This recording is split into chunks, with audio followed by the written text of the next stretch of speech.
Bonjour, aujourd'hui je vais vous lire le guide du lanceur d'alerte venant du défenseur des droits, datant de 2023. Je cite, le statut du lanceur d'alerte. Qu'est-ce que le statut de lanceur d'alerte?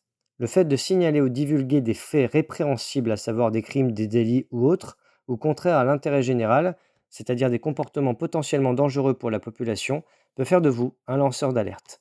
Lancer une alerte est un droit. Le législateur protège ceux qui font l'usage de ce droit en interdisant toute forme de représailles à l'encontre des lanceurs d'alerte et en donnant à ces derniers les moyens de se défendre s'ils en sont victimes.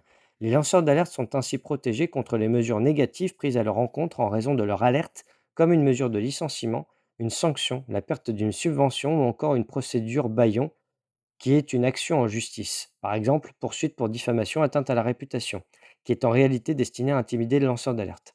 Plusieurs textes protègent les lanceurs d'alerte. Le principal est la loi numéro 2016-1691 du 9 décembre 2016 relative à la transparence, à la lutte contre la corruption et à la modernisation de la vie économique, dite loi Sapin 2. Cette loi a été sensiblement modifiée par la loi numéro 2022-401 du 21 mars 2022 visant à améliorer la protection des lanceurs d'alerte, laquelle assouplit la définition du lanceur d'alerte et renforce les protections accordées à ce dernier. En effet, vous pouvez être considéré comme un lanceur d'alerte et bénéficier d'un statut protecteur seulement si vous répondez à la définition du lanceur d'alerte prévue par cette loi ou un texte spécifique, et vous respectez la procédure prévue pour signaler les faits de votre alerte. Pourquoi un guide? Ce présent guide a pour objectif de vous orienter dans vos démarches afin que vous puissiez effectivement bénéficier du statut du lanceur d'alerte et du régime protecteur qui lui est rattaché. Sauf précision contraire, les règles qu'il décrit sont celles du régime général de la loi numéro 2016-1691 du 9 décembre 2016, dite loi Sapin 2, dans sa version en vigueur, soit telle que modifiée par la loi numéro 2022-401 du 21 mars 2022. Les principaux régimes spécifiques y sont décrits plus loin. Quel est le rôle du défenseur des droits?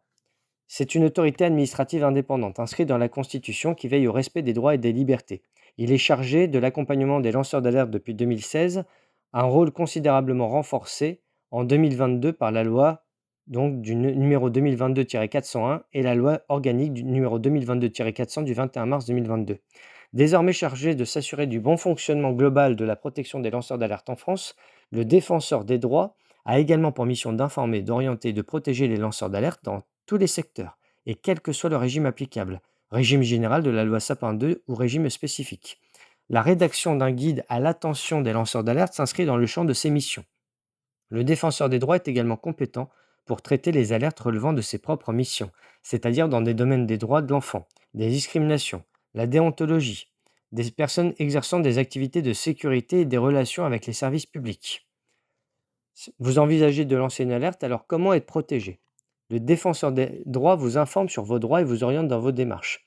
Si vous envisagez de lancer une alerte, vous devez d'abord vous demander si vous répondez à la définition du lanceur d'alerte fixée par la loi.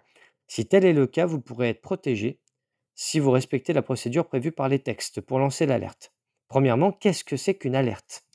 Elle consiste à signaler ou dévoiler certains faits, en les portant à la connaissance d'un employeur, à une autorité administrative ou les rendant publics. Cette alerte peut intervenir dans le cadre d'une relation professionnelle. Exemple, si vous êtes salarié, agent public, ancien salarié ou actionnaire, ou alors en dehors de tout contexte professionnel. Exemple, si vous lancez votre alerte en tant que citoyen, usager d'un service public ou un client. Dans tous les cas, un certain nombre de conditions doivent être remplies pour pouvoir bénéficier de la qualité de lanceur d'alerte au sens de la loi. Il faut remplir certaines de ces conditions. Pouvez-vous être lanceur d'alerte? Pour cela, il faut être une personne physique et non pas une personne morale comme une entreprise ou une association. Ces personnes morales peuvent bénéficier des protections accordées aux facilitateurs. Vous ne devez tirer aucune contrepartie financière directe du signalement. Si vous avez reçu une rémunération pour effectuer votre signalement, vous ne pouvez pas bénéficier du régime de protection des lanceurs d'alerte. Vous devez être de bonne foi et avoir donc des motifs raisonnables de croire que les faits signalés sont véridiques à la lumière des informations dont vous disposez et qu'ils sont bien susceptibles de faire l'objet d'une alerte. Vous ne pouvez pas être reconnu lanceur d'alerte si vous avez conscience que les faits sur lesquels vous vous appuyez sont faux ou si vous agissez avec l'intention de nuire. Si les informations que vous signalez ont été obtenues en dehors d'un cadre professionnel, vous devez en avoir eu personnellement connaissance. Si vous vous contentez de relayer l'information détenue par une autre personne, vous ne serez pas reconnu lanceur d'alerte. Sur quoi peut porter cette alerte? Les faits qui peuvent être concernés. Donc les informations pouvant être signalées au titre d'une alerte doivent concerner des situations susceptibles de constituer par exemple un crime, comme un meurtre ou un viol, un délit, comme des faits de corruption, trafic d'influence, détournement de fonds publics ou privés, mise en danger de la vie d'autrui, une menace ou un préjudice pour l'intérêt général, exemple des agissements susceptibles de faire courir un danger ou une atteinte à la sécurité de la population dans le domaine de la santé ou de l'environnement, une violation ou une tentative de dissimulation d'une violation, de la loi ou du règlement, par exemple un décret, un arrêté. Cela peut concerner le droit de l'Union européenne, exemple le traité sur le fonctionnement de l'Union européenne, une directive européenne, un règlement européen, un engagement international comme régulièrement ratifié ou approuvé par la France, comme la Convention européenne de sauvegarde des droits de l'homme et des libertés fondamentales, la Convention internationale des droits de l'enfant, ou d'un acte unilatéral d'une organisation internationale pris sur le fondement d'un tel engagement. Seules les informations présentant un caractère illicite ou portant atteinte à l'intérêt général peuvent faire l'objet d'un signalement ou d'une divulgation. De simples dysfonctionnements dans une entité publique ou privée ne peuvent fonder une alerte. Conseil pratique. Avant de lancer une alerte, assurez-vous de disposer d'éléments concrets sur les informations que vous souhaitez signaler ou divulguer, des mails, des documents, comptables, etc. Les secrets qui ne peuvent faire l'objet d'une alerte. Le régime de l'alerte n'est pas applicable lorsque la divulgation des informations et documents est interdite par les lois et règlements relatifs au secret de la défense nationale, au secret médical, au secret des délibérations judiciaires, au secret de l'enquête ou de l'instruction judiciaire, au secret professionnel de l'avocat. En divulguant de telles informations, vous prenez non seulement le risque de ne pas être protégé, mais aussi, dans certains cas, celui de commettre une infraction. Quelle procédure devez-vous suivre? Si vous remplissez les conditions pour être lanceur d'alerte, la loi vous offre des protections contre les mesures de représailles prises à votre encontre. Pour bénéficier de ces protections, il convient de respecter la procédure imposée pour lancer l'alerte. Plusieurs choix s'offrent à vous. Ce que dit la loi. Définition du lanceur d'alerte. Article 6 de la loi numéro 2016-1691 du 9 décembre 2016 relative à la transparence et à la lutte contre la corruption et à la modernisation de la vie économique. Je cite. Un lanceur d'alerte est une personne physique qui signale ou divulgue, sans contrepartie financière directe et de bonne foi, des informations portant sur un crime, un délit, une menace ou un préjudice pour l'intérêt général, une violation ou une tentative de dissimulation d'une violation d'un engagement international régulièrement ratifié ou approuvé par la France, d'un acte unilatéral d'une organisation internationale pris sur le fondement d'un tel engagement, du droit de l'Union européenne, de la loi ou du règlement. Lorsque les informations n'ont pas été obtenues dans le cadre des activités professionnelles mentionnées, le lanceur d'alerte doit en avoir eu personnellement connaissance. Les faits, informations et documents, quelle que soit leur forme ou leur support, dont la révélation ou la divulgation est interdite par les dispositions relatives au secret de la défense nationale, au secret médical, au secret des délibérations judiciaires, au secret de l'enquête ou de l'instruction judiciaire ou au secret professionnel de l'avocat, sont exclus du régime de l'alerte défini au présent chapitre. Procédure à suivre pour lancer l'alerte. Article 8 de la loi numéro 2016-1691 du 9 décembre 2016 relative à la transparence, à la lutte contre la corruption et à la modernisation de la vie économique. Auprès de qui lancer votre alerte? Le défenseur des droits vous informe et vous conseille dans vos démarches, vous oriente vers les autorités compétentes pour traiter votre signalement. Pour pouvoir être protégé en tant que lanceur d'alerte, il vous suivre certaines règles de procédure.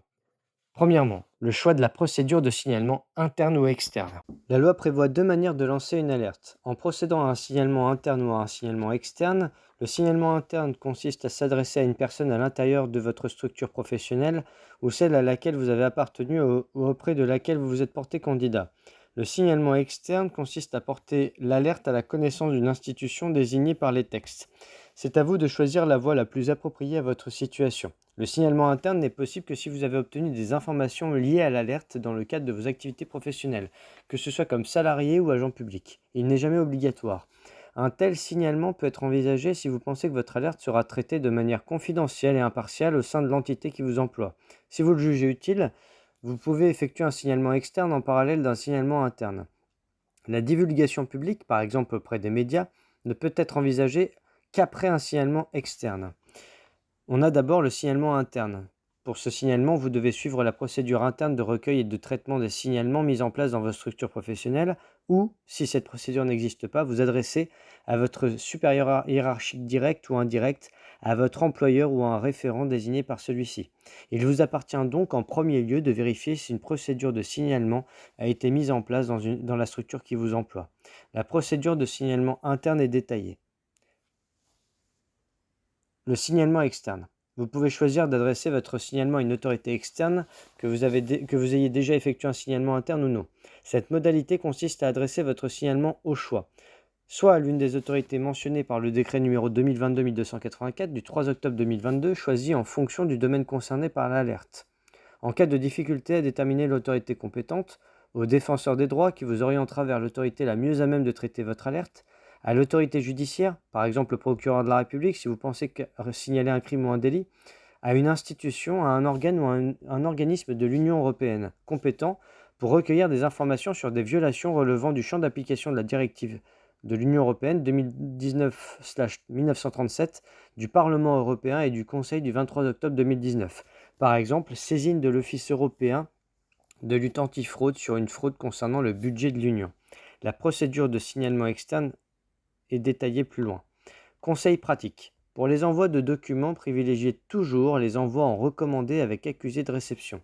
Ayez recours au système de la double enveloppe. Insérez des éléments de votre alerte dans une enveloppe fermée portant exclusivement la mention signalement d'une alerte. Introduisez cette enveloppe dans une seconde enveloppe sur laquelle figure l'alerte de l'autorité saisie, l'adresse de l'autorité saisie pour le traitement de l'alerte. Cette précaution permet de garantir que seules les personnes autorisées auront accès aux informations confidentielles de votre alerte. N'adressez que des copies, conservez vos originaux. Le défenseur des droits peut être saisi soit par courrier gratuit sans affranchissement, défenseur des droits, libre réponse 71 120 75 342 Paris CEDEX 07, en renseignant le formule en ligne sur défenseurdesdroits.fr/saisir le défenseur des droits. Par téléphone au 09 69 39 00 00 du lundi au vendredi de 8h30 à 19h30 sous coup d'un appel local. Dans quel cas pouvez-vous rendre votre alerte publique ? La divulgation publique consiste à porter l'alerte à la connaissance du public, par exemple, en ayant recours aux médias ou en diffusant l'information sur les réseaux sociaux. Si vous répondez à la définition du lanceur d'alerte, vous pouvez être protégé après avoir rendu votre alerte publique uniquement si vous vous trouvez dans l'une des situations décrites ci-après. La divulgation publique de l'alerte ne doit être décidée qu'avec un grand discernement sous peine de perdre le bénéfice de toute protection.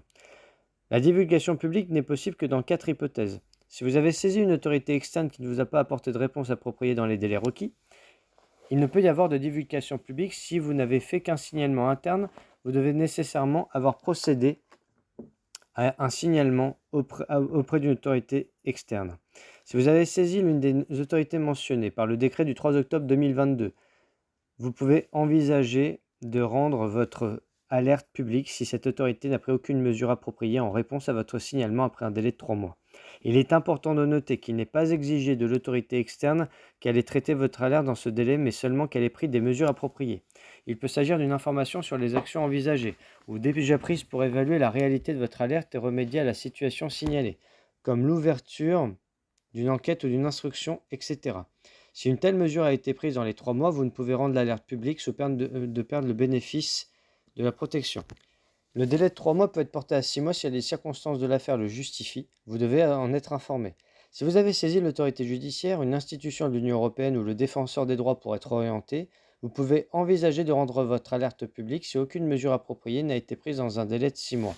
En cas de danger grave et imminent pour les alertes, qui ne portent pas sur des informations obtenues dans un cadre professionnel, en cas de danger imminent ou manifeste pour l'intérêt général, notamment lorsqu'il existe une situation d'urgence ou un risque de préjudice irréversible pour les alertes qui portent sur des informations obtenues dans un cadre professionnel. Ce critère est un peu plus souple que le critère du danger grave et imminent. Si vous risquez des représailles en saisissant l'autorité externe ou si l'autorité ne permet pas de remédier efficacement à l'objet de votre alerte, notamment si des preuves peuvent être dissimulées ou détruites, ou si vous avez des raisons sérieuses de penser que l'autorité est en conflit d'intérêts, en collusion avec l'auteur des faits ou impliqué dans ces faits. On a le cas particulier des informations susceptibles de porter atteinte aux intérêts de la défense et de la sécurité nationale. Lorsque c'est le cas, la divulgation publique n'est possible que dans le cas de l'absence de réponse appropriée de l'autorité externe. En revanche, vous perdriez tout droit à être protégé en révélant publiquement des informations de cette nature dans les autres hypothèses, comme le danger grave et imminent, imminent ou manifeste pour l'intérêt général, risque de représailles. Ce que dit la loi, les procédures de signalement, article 8 de la loi numéro 2016-1691 du 9 décembre 2016 relative à la transparence, à la lutte contre la corruption et à la modernisation de la vie économique. Le signalement interne, saisine de la structure professionnelle concernée. Ce signalement interne consiste à s'adresser à une personne à l'intérieur de votre structure professionnelle ou celle à laquelle vous avez appartenu ou auprès de laquelle vous vous êtes porté candidat. La procédure de signalement interne peut être utilisée si vous pensez que la structure professionnelle concernée pourra régler efficacement les faits que vous lui signalez et que vous ne vous exposez pas à un risque de représailles. Cette voie n'est pas obligatoire. Vous pouvez aussi vous adresser directement à une autorité externe. Quand pouvez-vous procéder à un signalement interne? Deux conditions cumulatives doivent être remplies. Premièrement, votre alerte porte sur des informations professionnelles. Le signalement interne n'est possible que si les informations que vous souhaitez divulguer ont été obtenues dans le cadre de vos activités professionnelles, y compris si vous n'êtes pas ou plus salarié de l'entreprise, candidat non retenu ou salarié d'une entreprise en contrat avec la structure mise en cause, ou portent sur des faits qui se sont produits ou sont susceptibles de se produire dans la structure concernée. Ensuite, vous êtes ou avez été dans un rapport professionnel avec la structure mise en cause. La possibilité d'effectuer un signalement interne appartient aux membres du personnel, personnes dont la relation de travail s'est terminée, personnes qui se sont portées candidates à un emploi au sein de l'entité concernée, actionnaires, associés et titulaires de droits de vote au sein de l'Assemblée générale de l'entité, membres de l'organe d'administration, de direction ou de surveillance, collaborateurs extérieurs et occasionnels, co-contractants de l'entité concernée, leurs sous-traitants ou lorsqu'il s'agit de personnes morales, aux membres de l'organe d'administration, de direction ou de surveillance de ces co-contractants et sous-traitants ainsi qu'aux membres de leur personnel. À qui adresser votre signalement? La loi distingue les procédures à suivre, selon la taille de l'entreprise ou de l'administration qui emploie le lanceur d'alerte. Pour les plus grosses structures, la loi impose de suivre une procédure spécifique de recueil et de traitement des alertes. Cette procédure est détaillée dans le décret numéro 2022-1284 du 3 octobre 2022. Si cette procédure n'a pas été instituée ou n'est pas accessible, vous pouvez procéder à un signalement interne dans les conditions prévues pour les petites structures. Pour les plus petites structures, il n'existe pas de règle de procédure particulière. Votre alerte peut être adressée à votre supérieur hiérarchique direct ou indirect, à votre employeur ou à un référent désigné par celui-ci. Ensuite, votre alerte concerne une entreprise ou administration de plus de 50 salariés ou agents ou une commune de plus de 10 000 habitants. La loi impose à certains organismes de mettre en place et de suivre une procédure particulière pour le recueil des alertes qui les concernent. Sont concernées les personnes morales de droit public employant au moins 50 agents, par exemple un établissement public tel un lycée, un musée. Ensuite, les communes et les établissements qui leur sont rattachés, comme les caisses des écoles, centres communaux d'action sociale, hôpital, etc., qui emploient au moins 50 agents dès lors que la commune comprend 10 000 habitants en plus. Les administrations de l'État, par exemple les ministères, quelle que soit la taille du service ou de la structure, y compris s'il s'agit d'un service déconcentré comme une préfecture, les personnes morales de droit privé et les entreprises exploitées en leur nom propre par une ou plusieurs personnes physiques employant au moins 50 salariés, par exemple sociétés, entreprises individuelles. Les entités relevant du champ d'application des actes de l'Union européenne mentionnés au B de la partie 1 et à la partie 2 de l'annexe à la directive de l'Union européenne 2019/1937 du Parlement européen et du Conseil du 23 octobre 2019. Par exemple, les services financiers ou de lutte contre le blanchiment de capitaux. Pour ces entités, l'obligation d'établir une procédure interne s'applique quelle que soit leur taille. Comment votre demande va-t-elle être traitée? Ces organismes ont l'obligation d'établir une procédure interne et de la rendre accessible. Il vous appartient donc en premier lieu de vérifier si une procédure de signalement a été mise en place dans la structure concernée par votre alerte.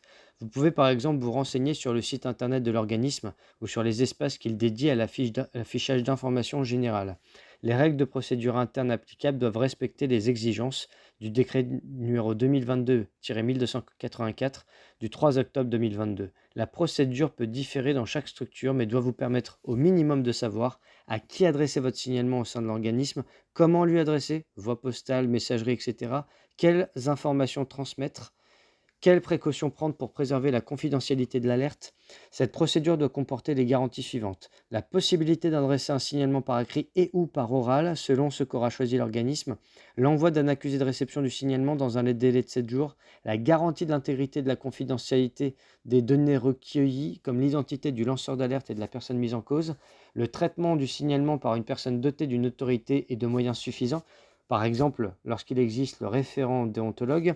La communication par écrit au plus tard dans les 3 mois à compter de l'accusé de réception du signalement, des informations sur les mesures envisagées ou prises pour évaluer l'exactitude de vos allégations et, le cas échéant, traiter l'alerte. Si l'organisme n'a pas mis en place de procédure de signalement, reportez-vous aux règles applicables aux plus petites structures décrites au point suivant. Le plus souvent, la procédure interne conduit à traiter le signalement dans l'entreprise. Toutefois, les entreprises de moins de 250 salariés peuvent mutualiser entre elles la réception des signalements et l'évaluation de l'exactitude des faits signalés. Si votre signalement concerne une de ces entreprises, elle pourra vous inviter à vous adresser à une autre entreprise avec laquelle elle mutualise la procédure. Toutes les entités concernées par l'obligation de mettre en place un signalement interne peuvent faire gérer le canal de réception de leur signalement par un tiers, comme un cabinet d'avocats par exemple. Si c'est le cas de l'entreprise concernée par votre alerte, elle pourra vous inviter à saisir ce tiers. Votre alerte concerne une entreprise ou l'administration de moins de 50 salariés, ou une commune de moins de 10 000 habitants, ou un organisme qui n'a pas de procédure interne. Si c'est le cas, vous pouvez effectuer votre signalement auprès de votre supérieur hiérarchique direct ou indirect, de votre employeur ou d'un référent désigné par celui-ci. La même voie doit être suivie si vous souhaitez procéder à un signalement interne dans un organisme tenu de mettre en place une procédure interne de signalement mais qui ne l'a pas fait. Quels sont les délais de réponse? L'organisme saisi doit s'accuser de réception de votre demande dans un délai de 7 jours.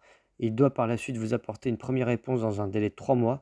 L'organisme n'est pas tenu de traiter l'alerte dans ce délai, mais seulement de vous informer sur les actions envisagées ou déjà prises pour évaluer la réalité de votre alerte. Exemple, engagement d'une enquête interne et ensuite remédier à la situation signalée. Après le signalement, que faire? Si la réponse qui vous a été apportée vous paraît appropriée, vos démarches s'arrêtent. Vous serez informé par la suite de l'issue donnée au dossier. Par exemple, mesures décidées pour mettre fin à la situation signalée. Sauf cas exceptionnel, notamment danger grave et imminent, vous ne pouvez pas rendre votre alerte publique. Si l'organisme saisi n'a pas donné suite à votre première demande dans un délai de 3 mois, ou que sa réponse ne vous semble pas appropriée, vous pouvez envisager de saisir l'une des autorités externes suivantes. L'une des autorités désignées par le décret du 3 octobre 2022, le défenseur des droits, en vue d'une orientation de votre demande vers l'autorité compétente, l'autorité judiciaire comme le procureur de la République, une institution, un organe ou un organisme de l'Union européenne compétent pour recueillir les informations sur des violations relevant du champ d'application que la directive de l'Union européenne de 2019/1937 du 23 octobre 2019.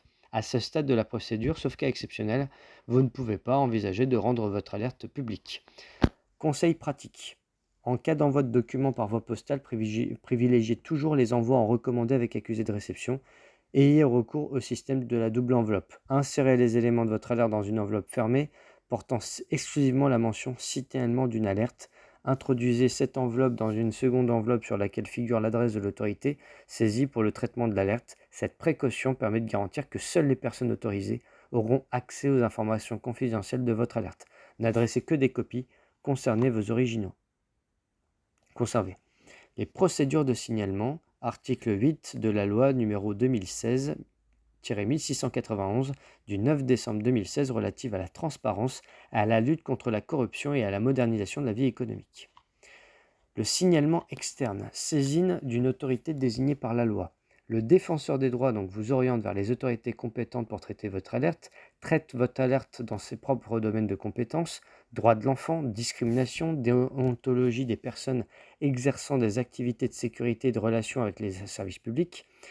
Ce signalement externe consiste à porter son alerte à la connaissance des pouvoirs publics, en s'adressant à une institution désignée par les textes dite autorité externe. Quand peut-on saisir cette autorité externe? Quelle que soit notre situation. Même si votre alerte concerne votre structure professionnelle, il n'est pas nécessaire d'avoir au préalable procédé à un signalement interne. Sauf exception, il n'est pas possible de révéler publiquement l'alerte sans avoir au préalable saisi une autorité externe. À qui adresser votre signalement? La loi a fixé une liste d'autorités pouvant être saisies par les lanceurs d'alerte désignés sous le nom d'autorité externe. L'une d'elles est régie par le décret numéro 2022-1284 du 3 octobre 2022, dont la liste et les coordonnées figurent à la fin de ce guide. Votre choix doit se porter sur l'autorité dont le champ de compétences correspond le mieux à l'objet de votre alerte. Exemple, pour une alerte concernant les activités du ministère de la Défense, le Contrôle général des armées. Pour une alerte portant sur des faits de corruption, l'Agence française anticorruption. Pour vous aider, vous pouvez vous reporter aux textes qui régissent la compétence de ces autorités en fin de ce guide. Le défenseur des droits. Sauf s'il est lui-même compétent pour traiter votre alerte, le défenseur des droits vous orientera vers là où les autorités les mieux à même de traiter votre alerte. Il est conseillé d'utiliser cette voie en cas de difficulté à déterminer l'autorité administrative compétente. Le défenseur des droits pourra également être saisi par l'une des autorités désignées par le décret numéro 2022-1284 du 3 octobre 2022 si celle-ci ne s'estime pas compétente pour traiter votre alerte. Il réorientera alors votre alerte vers l'autorité le mieux à même d'en connaître. L'autorité judiciaire, le procureur de la République par exemple, en cas de crime ou de délit, une institution, un organe ou un organisme de l'Union européenne compétent pour recueillir des informations sur des violations relevant du champ d'application de la directive de l'Union européenne 2019/1937 du Parlement européen et du Conseil du 23 octobre 2019. Comment votre demande va-t-elle être traitée? Les autorités externes sont tenues de mettre à votre disposition sur leur site internet les règles de procédure qu'elles appliquent ainsi que les moyens qui permettent de les saisir. La procédure peut être un peu différente pour chaque autorité, mais elle doit vous permettre au minimum de savoir le champ de compétence de l'autorité, à qui adresser votre signalement, coordonnées postales, téléphoniques, électroniques, quelles informations il vous appartient à transmettre, quelles précautions doivent être prises pour préserver la confidentialité de l'alerte, comment votre alerte va être traitée, voie postale, messagerie, etc., les coordonnées du défenseur des droits. La procédure prévue au sein de l'autorité doit notamment comporter les garanties suivantes. La possibilité d'adresser un signalement par écrit et par oral, l'envoi d'un accusé de réception du signalement dans un délai de 7 jours, la garantie de l'intégrité et de la confidentialité des données recueillies, identité du lanceur d'alerte et de la personne mise en cause, le traitement du signalement par un personnel doté d'une autorité et de moyens suffisants. La communication par écrit des informations sur les mesures envisagées ou prises pour évaluer l'exactitude de vos allégations et le cas échéant, remédier à l'objet du signalement. Les délais de réponse. Ces délais de réponse, justement, varient selon l'autorité saisie et la nature du dossier. Par exemple, autorité externe mentionnée par le décret du 3 octobre 2022. Si l'autorité que vous avez saisie est l'une de celles mentionnées dans le décret du 3 octobre 2022, elle est tenue de vous apporter dans un délai de 3 mois la première réponse. Elle n'est pas tenue de traiter l'alerte, mais seulement de vous informer sur les actions envisagées ou déjà prises, pour évaluer la réalité de votre alerte et remédier à la situation signalée. Le délai de réponse peut être porté à 6 mois, si les circonstances particulières de l'affaire, nature, complexité, nécessitent de plus amples investigations. L'autorité doit vous avertir avant la fin du délai de 3 mois de cette prolongation en la justifiant. Autre autorité externe.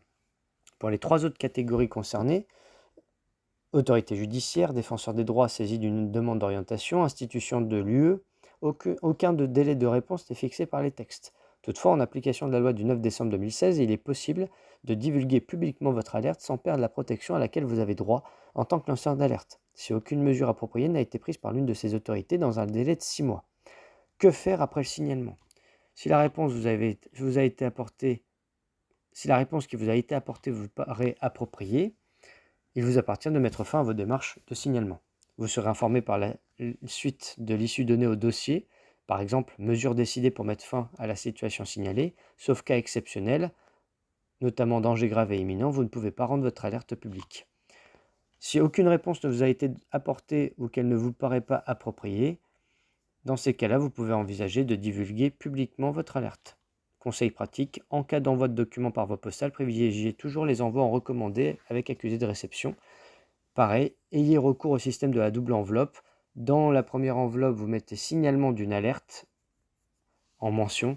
Introduisez cette enveloppe dans une seconde enveloppe sur laquelle figure l'adresse de l'autorité saisie pour le traitement de l'alerte. Cette précaution permet de garantir que seules les personnes autorisées auront accès aux informations confidentielles de votre alerte et n'adressez que des copies. Conservez les originaux. Pour les procédures de signalement, article 8 de la loi numéro 2016-1691 du 9 décembre 2016 relative à la transparence, à la lutte contre la corruption et à la modernisation de la vie économique.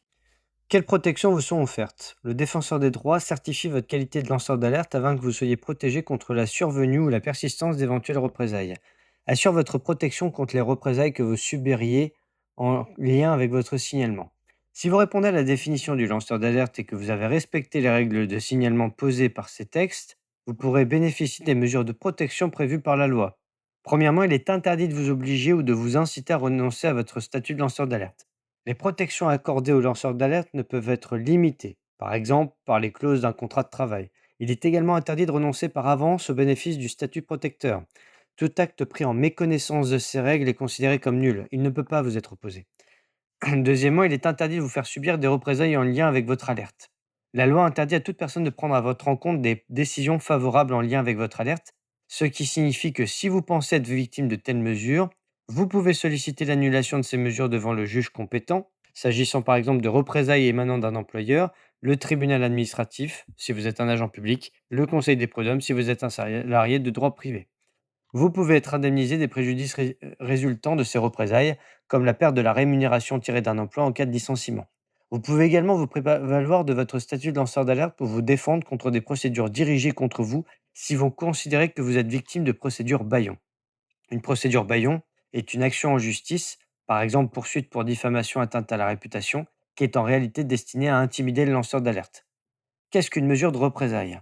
Dans l'exercice de vos fonctions professionnelles, que vous soyez salarié ou agent public, votre employeur ne peut prendre aucune mesure défavorable à votre rencontre consécutive à votre alerte. Par exemple, vous ne pouvez pas faire l'objet d'un licenciement, d'une suspension, d'une mise à pied, d'une baisse de rémunération ou encore d'une sanction disciplinaire en raison de votre alerte.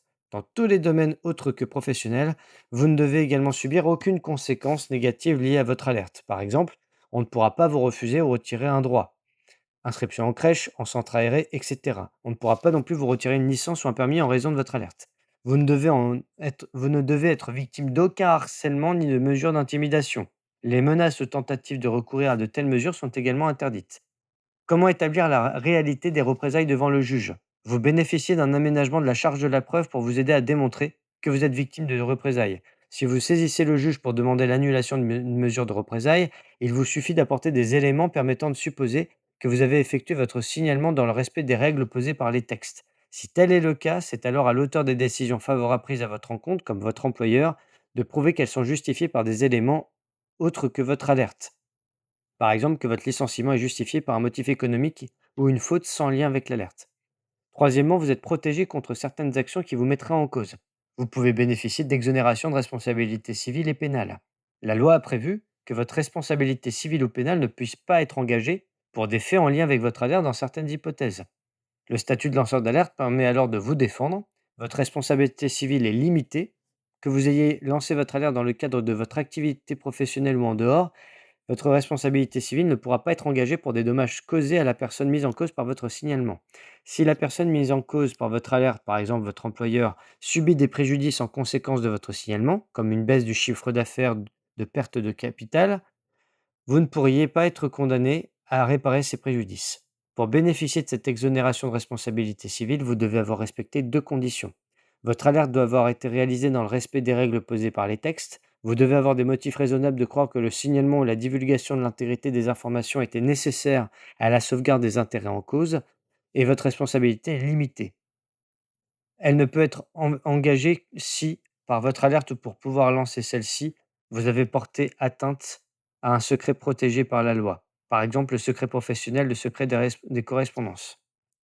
Les responsabilités pénales ne jouent pas pour les secrets protégés exclus du régime de l'alerte. Secret de la défense nationale, secret médical, secret des délibérations judiciaires, de l'enquête ou de l'instruction judiciaire, secret professionnel de l'avocat.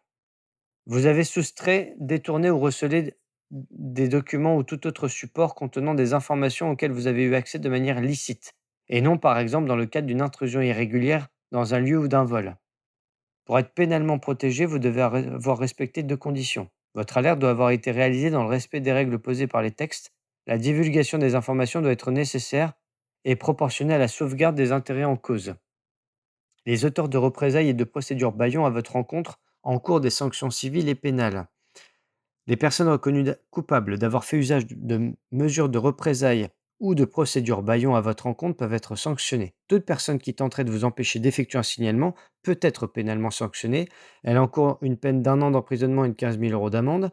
Les personnes ayant engagé des recours abusifs à votre encontre, par exemple en portant plainte pour diffamation, peuvent être condamnés à une amende civile pouvant aller jusqu'à 60 000 euros. Les jugements condamnant les personnes reconnues coupables d'avoir entravé votre signalement, d'avoir fait usage de représailles ou d'avoir engagé des procédures abusives ou dilatoires contre vous peuvent être publiés. Les personnes à l'origine de discrimination à votre égard, comme le refus d'embauche, refus de fourniture d'un bien ou de service, en raison de votre alerte, encourent une sanction pénale pouvant aller jusqu'à 3 ans d'emprisonnement et 45 000 euros d'amende. Vous pouvez bénéficier de soutien financier. Vous pouvez demander au juge un soutien financier au cours d'une procédure, la provision pour frais d'instance ou subside. Vous pouvez demander au juge de vous accorder une somme d'argent destinée à couvrir les différents frais liés au procès, frais d'avocat, expertise, etc. Si votre situation financière s'est gravement détériorée à la suite de votre alerte, vous pouvez également demander au juge le versement d'une somme pour subvenir à vos besoins. Les procédures concernées. Ces sommes peuvent être demandées lorsque vous engagez une procédure contre les représailles dont vous faites l'objet ou lorsque vous êtes mis en cause par une personne qui engage contre vous une action civile ou pénale si vous apportez des éléments permettant de supposer que cette action vise à entraver votre signalement, comme la procédure Bayon. Les modalités. Pour bénéficier de la provision, vous devez apporter des éléments permettant de supposer que vous avez lancé votre alerte dans le respect des règles posées par les textes. Le juge statue rapidement sur ces demandes financières. Il peut décider que la provision vous est accordée de manière définitive, quelle que soit l'issue du procès, même si vous le perdez. La somme qui vous sera allouée tiendra compte de votre situation économique et de celle de la partie adverse, ainsi que du coût prévisible de la procédure. Elle sera prise en charge par votre adversaire.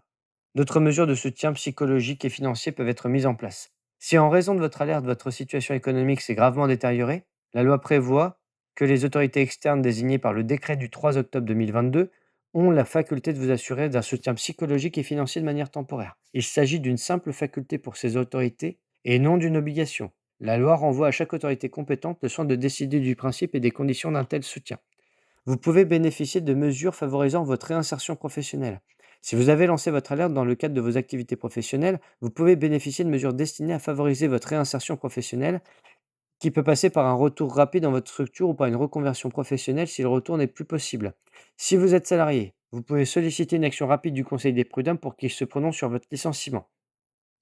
Si vous êtes salarié et que votre employeur a rompu votre contrat de travail à la suite de votre alerte, vous pouvez saisir le conseiller des prud'hommes d'un référé prud'homal. Une telle procédure impose au conseil des prud'hommes de se prononcer dans de brefs délais sur la légalité de la décision. Vous pouvez demander au juge d'imposer l'abondement de votre compte personnel de formation. Si vous êtes salarié, le conseil des prud'hommes peut obliger votre employeur à abonder votre compte personnel de formation. Cette mesure peut être décidée en complément d'une autre sanction. Si vous êtes agent public, et que vous avez fait l'objet d'un licenciement, d'un non-renouvellement de votre contrat ou d'une révocation pour avoir lancé une alerte. Dans ce cas, vous pouvez demander au juge administratif, à l'occasion de tout litige, d'ordonner à votre employeur de vous réintégrer. Ce que dit la loi.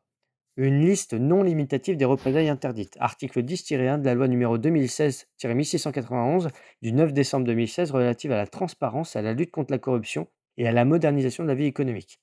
Premièrement, suspension, mise à pied, licenciement ou mesures équivalentes. Deuxièmement, rétrogradation ou refus de promotion. Troisièmement, transfert de fonction, changement de lieu de travail, réduction de salaire, modification des horaires de travail. 4. Suspension de la formation. 5. Évaluation de performance ou attestation de travail négative.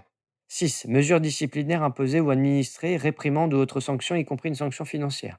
7. Coercition, intimidation, harcèlement ou ostracisme. 8.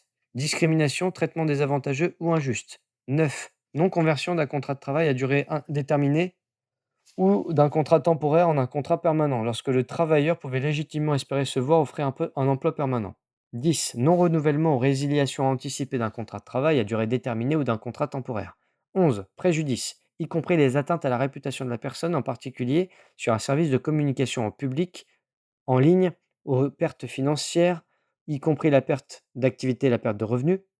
12. Mise sur liste noire sur la base d'un accord formel ou informel à l'échelle sectorielle ou de la branche d'activité, pouvant impliquer que la personne ne trouvera pas d'emploi à l'avenir dans le secteur ou la branche d'activité. 13. Résiliation anticipée ou annulation d'un contrat pour des biens ou des services. 14. Annulation d'une licence ou d'un permis. 15. Orientation abusive vers un traitement psychiatrique ou médical.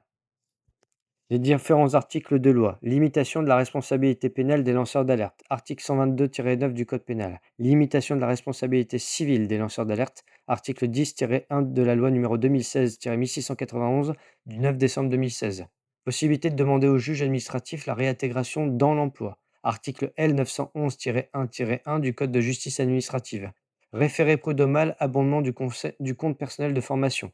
Article 12 de la loi numéro 2016-1691 du 9 décembre 2016, interdiction de limiter les droits du lanceur d'alerte. Article 12-1 de la loi numéro 2016-1691 du 9 décembre 2016, obstacle au signalement, procédure Bayon. Article 13 de la loi numéro 2016-1691 du 9 décembre 2016, peine complémentaire d'affichage. Article 13-1 de la loi numéro 2016-1691 du 9 décembre 2016. Aide financière devant le juge. Article 10-1 de la loi numéro 2016-1691 du 9 décembre 2016. Soutien psychologique et financier par les autorités externes. Article 14-1 de la loi numéro 2016-1691 du 9 décembre 2016 et responsabilité pénale des auteurs des discriminations à l'égard des lanceurs d'alerte. Article 225-1 du Code pénal. Les règles de confidentialité, vos droits et obligations. La protection de votre identité. Principe. La loi impose à la personne qui recueille et traite votre alerte de garantir la confidentialité de votre démarche d'alerte. Il est interdit à toute personne de divulguer sans votre accord des éléments permettant de dévoiler votre identité. La méconnaissance de cette obligation est punie de 2 ans d'emprisonnement et de 30 000 euros d'amende. Exception, les éléments permettant de vous identifier peuvent être communiqués à l'autorité judiciaire dans le cas où les personnes chargées de traiter votre signalement sont tenues de dénoncer les faits à celle-ci, en application par exemple de l'article 40 du Code de procédure pénale qui impose aux agents publics de saisir le procureur de la République s'ils ont connaissance d'un crime ou d'un délit. Vous devez être informé de cette communication, sauf si cela risque de compromettre la procédure judiciaire. La protection de l'identité de la personne mise en cause par l'alerte. Les personnes visées par le signalement ont également droit au respect de la confidentialité de leur identité. Vous ne pouvez donc divulguer des éléments qui permettraient de les identifier en dehors de la procédure de signalement. La méconnaissance de cette obligation est punie de 2 ans d'emprisonnement et de 30 000 euros d'amende. Et ce que dit la loi, c'est qu'en matière d'obligation de confidentialité, c'est l'article 9 de la loi numéro 2016-1691 du 9 décembre 2016 relative à la transparence, à la lutte contre la corruption et à la modernisation de la vie économique. La protection des personnes qui vous aident ou sont en lien avec vous. Le défenseur des droits défend les droits et libertés des personnes protégées dans le cadre d'une procédure d'alerte. Si vous êtes lanceur d'alerte, il se peut que vous soyez aidé par d'autres personnes. Il se peut également que votre alerte ait des répercussions sur des tiers de votre entourage ou en lien avec vous. Ces personnes peuvent bénéficier de mesures de protection identiques à la vôtre en tant que lanceur d'alerte. Les personnes qui vous aident sont les facilitateurs, c'est-à-dire une personne autre que le lanceur d'alerte qui bénéficie d'une protection en raison de l'aide qu'il a apportée à ce dernier. Il peut être soit une personne physique, par exemple un proche ou un collègue, soit une personne morale de droit privé à but non lucratif, comme un syndicat, une ONG ou une association loi de 1901. Il doit être en mesure d'établir qu'il vous a aidé à lancer votre alerte dans le respect des règles de signalement posées par des textes. La protection des personnes en lien avec vous. Les protections dont vous bénéficierez en tant que lanceur d'alerte sont également applicables aux personnes physiques en lien avec vous, comme un collègue, risquant de faire l'objet de mesures de représailles dans le cadre de leurs activités professionnelles, par exemple de la part de leurs employeurs, clients, fournisseurs, entités juridiques comme une société à responsabilité limitée ou une société anonyme, contrôlée par tous, pour lesquels vous travaillez, avec lesquels vous êtes en lien dans un contexte professionnel. La loi parle de protection des tiers aux lanceurs d'alerte, article 6-1 de la loi numéro 2016-1691 du 9 décembre 2016 relative à la transparence, lutte contre la corruption et à la modernisation de la vie économique. Êtes-vous soumis à des règles spécifiques? Le défenseur des droits vous informe et vous conseille dans vos démarches. Si vous êtes lanceur d'alerte, il se peut qu'en fonction du domaine dans lequel intervient votre alerte, vous releviez d'un régime spécifique de signalement, auquel cas la procédure que vous devez suivre est différente de celle du régime général décrit dans ce guide. Cette partie vous indique les principaux textes particuliers qui prévoient les règles dérogeant à la loi numéro 2016-1691 du 9 décembre 2016. Ces textes concernent soit certains types d'alertes, comme par exemple le domaine de l'environnement, soit certaines catégories de lanceurs d'alerte, comme les militaires. Les dérogations qu'ils comportent peuvent porter sur la définition de l'alerte et sur les procédures qu'il convient de suivre. Lorsque sont réunies les conditions pour leur application, le régime général des lanceurs d'alerte prévu au chapitre 2 de la loi numéro 2016-1691 du 9 décembre 2016 ne s'applique pas. Ce sont, sauf exception, les procédures particulières qu'il convient de suivre. Toutefois, vous bénéficiez de protections équivalentes, quels que soient les textes. Loi du 9 décembre 2016 ou régime spécifique applicable. Les principaux régimes spécifiques. Premièrement, votre alerte porte sur les mauvais traitements dans un établissement ou un service social et médico-social qui vous emploie. Vous êtes agent public ou salarié dans un établissement ou un service social et médico-social défini à l'article L 312-1 du Code de l'action sociale et des familles, accueillant familial Article L 441-1 du Code de l'action sociale et des familles, vous pouvez être protégé si vous avez témoigné de bonne foi des mauvais traitements ou des privations infligées à une personne accueillie, par exemple à votre supérieur hiérarchique, à une autorité administrative ou à une autorité judiciaire. Confère l'article L 313-24 du Code de l'action sociale et des familles. Deuxièmement, votre alerte intervient dans le domaine financier, portant sur un manquement ou une infraction aux règles prudentielles communautaires ou nationales, par exemple. À ce moment-là, vous êtes membre du personnel d'un établissement de crédit, d'une société de financement, d'une compagnie financière holding, d'une compagnie financière holding mixte et d'une entreprise mère de société de financement. Vous pouvez être protégé si vous avez adressé une alerte à l'autorité de contrôle prudentiel et de résolution, l'ACPR, pour signaler un manquement ou une infraction aux règles prudentielles communautaires ou nationales. Votre employeur doit en principe avoir mis en place une procédure vous permettant de procéder à ce signalement. Confère l'article L 511-41 du Code monétaire et financier. Votre alerte porte sur des manquements aux obligations définies par les règlements européens et par le Code monétaire et financier, le Code des assurances, le Code de la mutualité, le Code de la sécurité sociale ou le règlement général de l'autorité des marchés financiers et dont la surveillance est assurée par l'autorité des marchés financiers, l'AMF, ou l'autorité de contrôle financier ou de résolution, la CPR. Toute personne, y compris de manière anonyme, peut effectuer donc un signalement dans ces domaines. Confère l'article L 634-1 et L 634-3 du Code monétaire et financier. Si votre alerte porte sur des manquements relevant de la compétence de l'AMF, la procédure de signalement à suivre est détaillée sur le site de l'AMF à la rubrique lanceur d'alerte notification de potentielles infractions à la réglementation, figurant sur le site de l'AMF à l'adresse suivante www.amf-france.org/fr/formulaire-et-déclaration/lanceur-d'alerte-0. Si votre alerte porte sur un manquement relevant de l'ACPR, la procédure signalement à suivre est détaillée sur le site de l'ACPR à la rubrique Signaler à l'ACPR un manquement ou une infraction, dont l'adresse est la suivante acpr.banque-france.fr/contrôler/signaler-l'ACPR LACPR-1-manquement-ou-1-infraction. Votre alerte concerne des produits ou procédés de fabrication de votre employeur présentant des risques pour la santé et l'environnement. Dans les deux cas suivants, l'application du régime spécifique n'empêche pas, si les conditions sont remplies, de se prévaloir des dispositions générales de la loi du 9 décembre 2016. Vous êtes travailleur. Vous estimez de bonne foi que les produits ou procédés de fabrication utilisés ou mis en œuvre dans l'établissement font peser un risque grave sur la santé publique ou l'environnement. Vous devez en alerter immédiatement votre employeur en précisant: premièrement, les produits ou procédés de fabrication utilisés ou mis en œuvre par l'établissement dont vous estimez qu'ils présentent un risque grave pour la santé publique ou l'environnement. 2. Le cas échéant, les conséquences potentielles pour la santé publique ou l'environnement. 3. Toute autre information utile à l'appréciation de l'alerte consignée. Votre alerte devra être consignée par écrit dans un registre spécial. Vous devrez être informé des suites qui lui seront données. Confère l'article L 4133-1 et suivant du Code du travail. Vous êtes représentant du personnel au comité social et économique. Vous avez constaté, notamment par l'intermédiaire d'un travailleur, que des produits ou procédés de fabrication utilisés ou mis en œuvre dans l'établissement font peser un risque grave sur la santé publique ou l'environnement. Vous devez en alerter immédiatement l'employeur dans les mêmes conditions que celles énoncées précédemment pour l'alerte du travailleur. Article L 4133-2 et suivant du Code du travail. Votre alerte intervient dans le domaine du renseignement.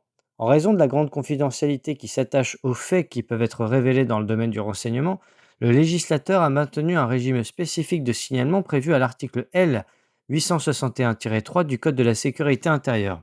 Si vous travaillez dans l'un des services spécialisés de renseignement, DGSE, Direction générale de la sécurité extérieure, DRSD, Direction du renseignement et de la sécurité de la défense, Direction du renseignement militaire, DRM, Direction générale de la sécurité intérieure, DGSI, Service à compétence nationale dénommé Direction nationale du renseignement et des enquêtes douanières, DNRED, Service à compétence nationale dénommé Traitement du renseignement et d'action contre les circuits financiers clandestins, le TRACFIN, ou dans certains services énumérés à l'article R 811-2 du Code de la sécurité intérieure, qui sont investis pour toute ou partie de leur activité d'une mission de renseignement, telles que le service central du renseignement territorial, la direction du renseignement de la préfecture de police ou le service national du renseignement pénitentiaire, et que vous avez connaissance dans l'exercice de vos fonctions de faits susceptibles de constituer une violation manifeste du livre 8 du Code de la sécurité intérieure relatif au renseignement,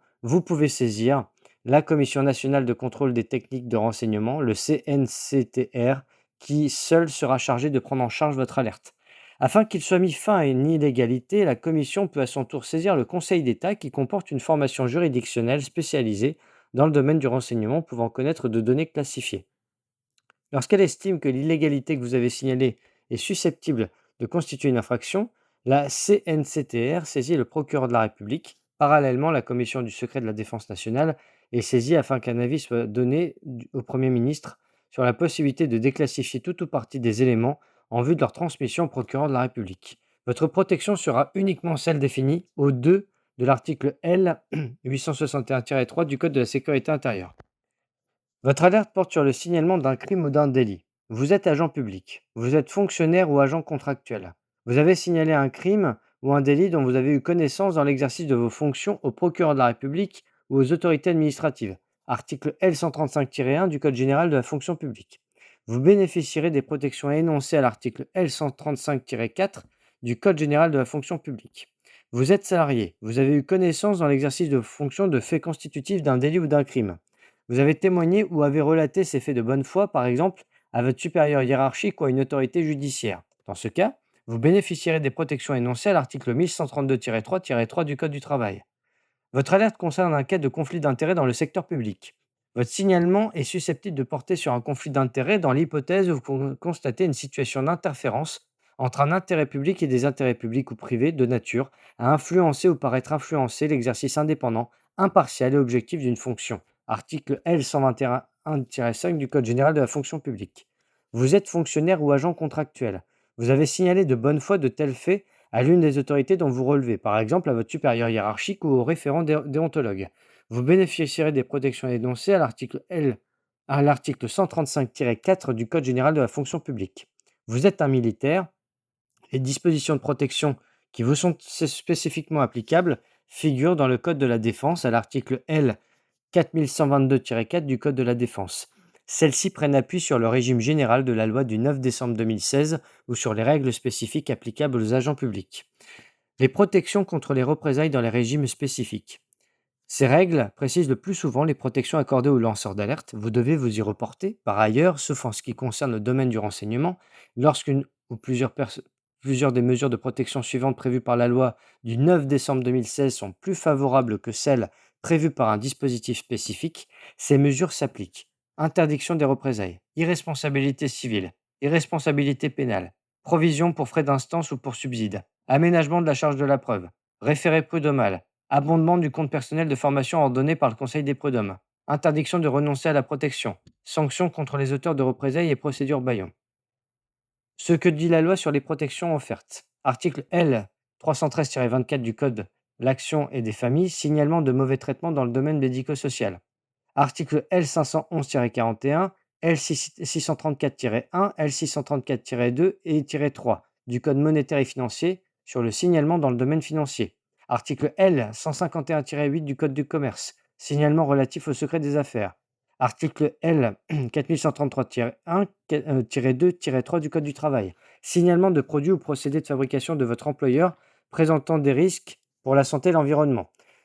Signalement dans le domaine du renseignement, article L 861-3 du Code de la sécurité intérieure, signalement de crimes ou délits ou de situations de conflit d'intérêts dans la fonction publique, article L 135-1-3-4 du Code général de la fonction publique, article 1132-3-3 du Code du travail, signalement de crimes ou délits dans le secteur privé. Comment le défenseur des droits peut-il vous aider? Il vous accompagne dans vos démarches et veille à vos droits et libertés, quel que soit le régime de lanceur d'alerte applicable. Vous informer sur vos droits et obligations. Vous pouvez par exemple demander si vous êtes dans une situation vous permettant de rendre votre alerte publique.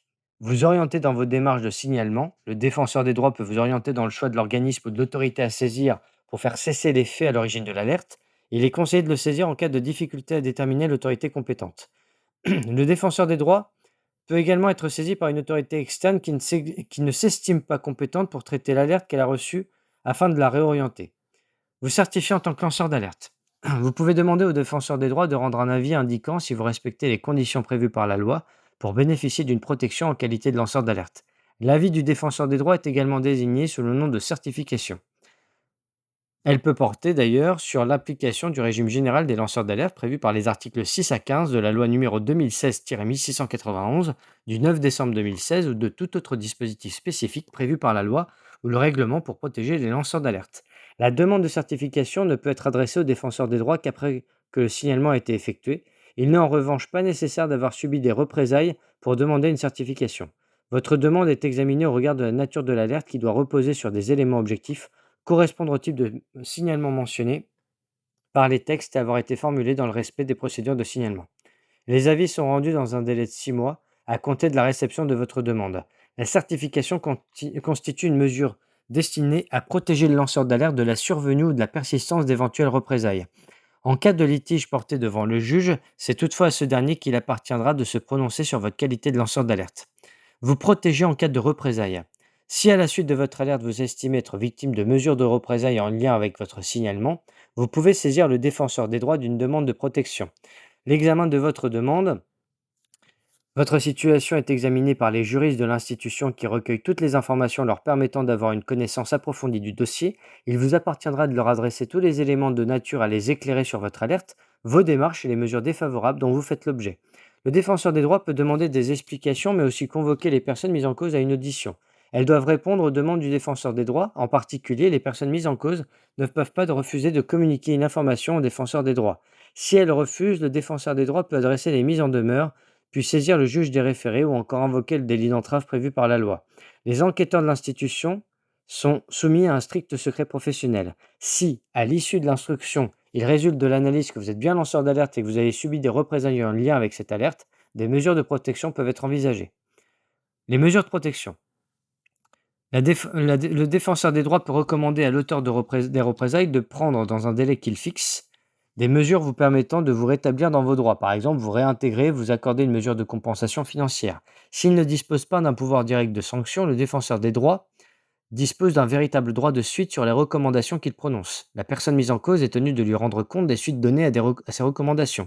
En l'absence de réponse ou en cas d'insuffisance de sa réponse, le défenseur des droits peut exercer un pouvoir d'injonction, c'est-à-dire exiger l'application du contenu de la recommandation, et ce dans un nouveau délai qu'il fixe.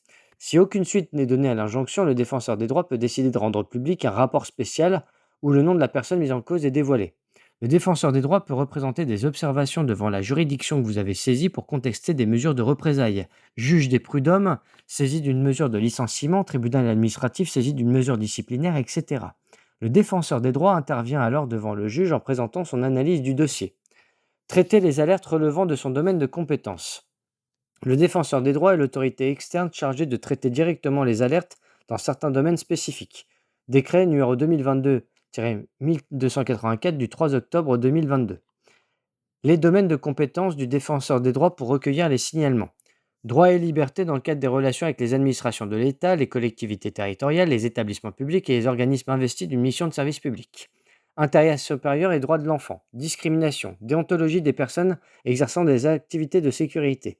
Les modalités de signalement auprès du défenseur des droits. Lorsque vous saisissez ce défenseur des droits, vous devez être aussi précis que possible afin qu'une réponse à votre demande puisse intervenir dans les meilleurs délais. Pensez à adresser une copie de toutes les pièces en votre possession permettant de comprendre votre situation, échange avec les organismes et autorités, actes pris à votre rencontre pouvant constituer des mesures de représailles, etc. Précisez les coordonnées auxquelles il vous sera possible de vous joindre.